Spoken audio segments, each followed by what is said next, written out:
राजधानी देहरादून में आज गुस्सा सड़कों पर है। सवाल सिस्टम से हैं और मांग सिर्फ एक, अंकिता भंडारी को पूरा न्याय कब मिलेगा। देहरादून परीब मैदान के समीप महापंचायत बुलाई गई, जहां सैकड़ों लोग, खासकर बड़ी संख्या में महिलाएं, न्याय की आवाज बनकर एकजुट हुईं। ये महापंचायत किसी औपचारिकता के लिए नहीं थी, बल्कि सरकार को सीधे सीधे चेतावनी देने के लिए थी। आयोजन अंकिता न्याय यात्रा संयुक्त संघर्ष मोर्चा ने किया और साफ कहा, अब सिर्फ जांच नहीं, नाम चाहिए, वीवीआईपी का नाम। सरकार पहले ही इस मामले में सीबीआई जांच की संस्तुति कर चुकी है। सीबीआई ने मुकदमा दर्ज कर जांच भी शुरू कर दी है। लेकिन सवाल ये है, क्या सिर्फ जांच शुरू होना ही न्याय है, या फिर वो नाम भी सामने आएंगे जिनका जिक्र सालों से फाइलों में दबा हुआ है।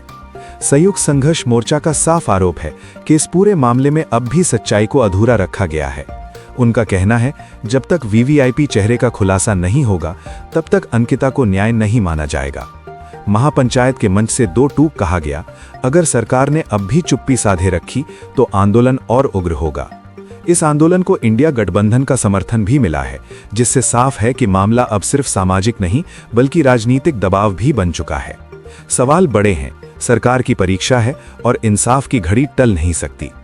अब देखना यह है, क्या वीवीआईपी का नाम सामने आएगा या फिर अंकिता को न्याय दिलाने की लड़ाई यूं ही सड़कों पर गूंजती रहेगी। देखिए, डेफिनेटली लग रहा है कि जिस तरीके से अनिल जोशी से रिपोर्ट कराई गई है, तो स्पष्ट है कि मिटाने की कोशिश कर रही है। तो हमारा तो निवेदन है कि सरकार इस जो संवेदनशील मामला है उसमें बैक रूप में आए और इसमें सुप्रीम कोर्ट के जस्टिस के द्वारा मॉनिटर जो है इंक्वायरी, क्या दिक्कत है। और जब सीबीआई की इंक्वायरी करी थी है तो उसमें दिक्कत क्या है। और इसमें लग रहा है कि अगर कोऑपरेट नहीं करते हैं तो निष्कर्ष तो ही निकलता है कि जिस तरीके से जितना इंक्वायरी हो गई है उससे आगे काम बढ़े, उससे आगे इंक्वायरी हो। सीबीआई ये नहीं कि शुरू से होगा तो ये जो जिनको सजा हुई ये बच जाएंगे।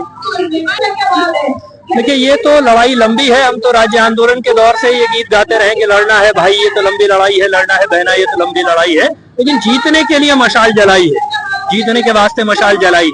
ये अंकिता भंडारी के प्रकरण में भी न्याय की लड़ाई काफी लंबी है।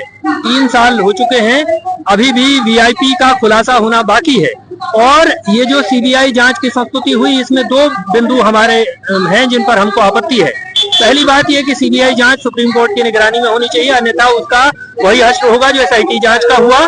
दूसरी बात यह कि सीबीआई जांच के लिए जिनकी शिकायत को आधार बनाया गया है, डॉक्टर अनिल प्रकाश जोशी, वो पूरी तरह सरकार प्रायोजित व्यक्ति हैं और इसलिए उनका कोई मतलब नहीं है इस पूरे मसले से। पिछले 3 साल से उन्होंने कभी एक शब्द इस मामले में नहीं कहा। तो उनको यदि शिकायतकर्ता बनाया गया है तो ये अपने आप में संदेह पैदा करता है। सरकार की तरफ से इस बात का कोई जवाब नहीं है कि माता पिता को छोड़ करके एक ऐसे व्यक्ति को जिसका इस मामले से कोई सरोकार नहीं, उसको शिकायतकर्ता क्यों बनाया गया। तो ये जिसका कोई एक्सप्लेनेशन नहीं है, जिसकी कोई व्याख्या नहीं, वो षड्यंत्र है। तो जब तक ये सारे षड्यंत्र बेपर्दा नहीं हो जाते और जब तक वीआईपी जो लोग कहे जा रहे हैं वो जेल की सलाखों के पीछे नहीं होते, तब तक तो आंदोलन चलता रहेगा, लड़ाई चलती रहेगी। बिल्कुल खुलेगा, क्यों नहीं खुलेगा।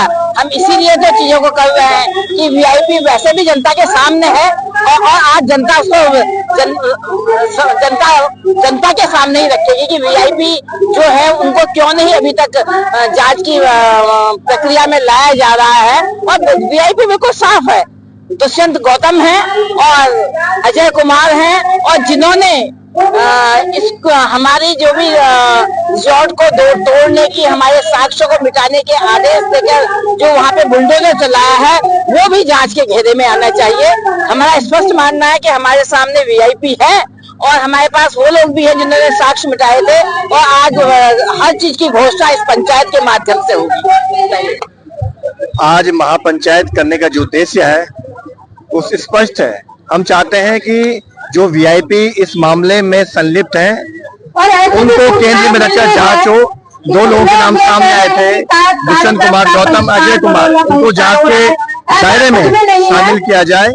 इसके साथ ही साथ सुप्रीम कोर्ट के जज की निगरानी में पूरे सीबीआई जांच करे, ये मुख्य तौर पर हम मांग कर रहे हैं। क्योंकि सबूत जिन लोगों ने मिटाए हैं, जिन लोगों ने पूरी जांच को प्रभावित किया, वो सब लोग जांच के दायरे में शामिल होने चाहिए। इसको लेकर हम लोग आज लगातार इसको लेकर एक बड़ा संघर्ष चल रहा है और आज महापंचायत आयोजित कर रहे हैं। और मैं आप लोगों के माध्यम से कहना चाहता हूँ, ये लड़ाई बहुत लंबी लड़ाई है। जिस तरह से इस लड़ाई को कमजोर करने की कोशिश भी हो रही है, सरकार अपनी तरफ से साजिश भी करे, इसके बावजूद लोगों के अंदर एक चीज है कि अंकिता बहन को न्याय मिलना चाहिए। इस राज्य की महिलाएं, बेटियां, बहनें सुरक्षित रहनी चाहिए।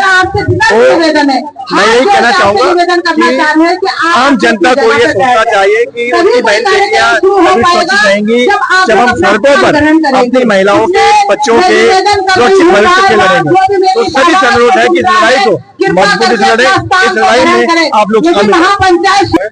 देखिए, वीआईपी का जब संबंध अगर रसूखदार लोगों से है, सत्ता से है, तो फिर सत्ता पर सवाल और उसकी जांच पर सवाल उठना जायज सी बात है।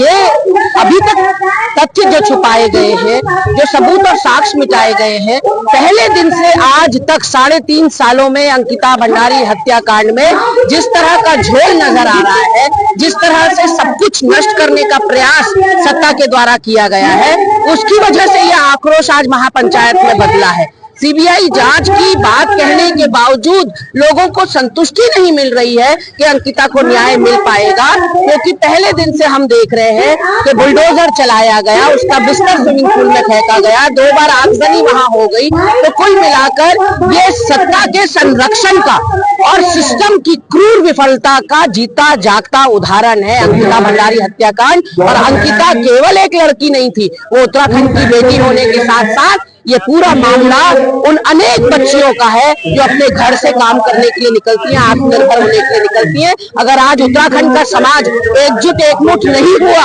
और आज खड़ा नहीं हुआ अंकिता भंडारी के न्याय के लिए, तो आने वाले दिनों में ऐसे और हत्याकांडों की पुनरावृत्ति होगी। आने वाली पीढ़ियां हमसे सवाल पूछेंगी कि आप लोग कहां सोए हुए थे जब सत्ता इस तरह से दमन कर रही थी और सारे साक्ष्यों को मिटा रही थी।